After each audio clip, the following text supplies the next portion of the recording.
एबे मिशन शक्ति कार्य करुवा समस्त सीआरपी सीएम एमवीके एपरिक इसी मेम्बर मानी आसी बड़ खबर कालीठू कार्य जोगदेवे सीआरपी सीएम एमवीके एपरिक मिशन शक्ति मेम्बर मानक फिक्स सैलरी सहित स्थायी नियुक्ति केबे मिलिबो आ इसी मेम्बर मानकर हाईकोर्ट रे केबे सुनानी रही तो एने कौन बड़ खबर रहिबो निहति भाबे जानिबा तबे जानिया पूर्व आपण माने हम चैनल को प्रथम थरक पई आस्थिले चैनल को सब्सक्राइब करी पाखरे आस्थो बेल आइकन को ऑल बटन रे सेट करवा सहित वीडियो टी हेल्पफुल होइतले निहति भाबे वीडियो को लाइक करवा सहित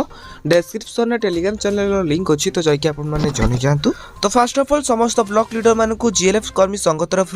जणा दी जाय कि 13 तारिख रे वीडियो को लेटर दे कार्य रे योगदान देबे तबे जे पर्यंत फिक्स सैलरी पई हाईकोर्ट रो ऑर्डर आसी नाही से पर्यंत केही भी सीएसएस बा कम्युनिटी सपोर्ट स्टाफ माने परफॉर्मेंस बोनस रे सैलरी नेबे नाही बा तो इंसेंटिव बेसिक रे दरवा नेबे नाही बा सैलरी नेबे नाही तो आज वीडियो को लेटर करा जिवो तो कालीठू सीआरपी सीएम एमबीके कार्य जाय कि योगदान करिवे एबोर कि नवेम्बर 21 रे सुनानी रहउची तो सुनानी आसले आपण माने जानि परबे कि आपण मानको फिक्स सैलरी दिया जिवो ना नाही जाकि नवेम्बर 21 रे रहउची तो काली रहउची 13 तारिख अक्टोबर 13 तारिख रहउची तो इसी मेम्बर मानकर हाईकोर्ट रे सुनानी रहउची दिन 2टा बेले एरे या जहां भी अपडेट आसीबा आपण माने जानिया पय हम चैनल को सब्सक्राइब करंतु आ हां ए वीडियो को आपण मानको संग साथी पक शेयर कर दंतु जा पर कि सेमर पाखे मध्ये अपडेट पहुंची परिबो।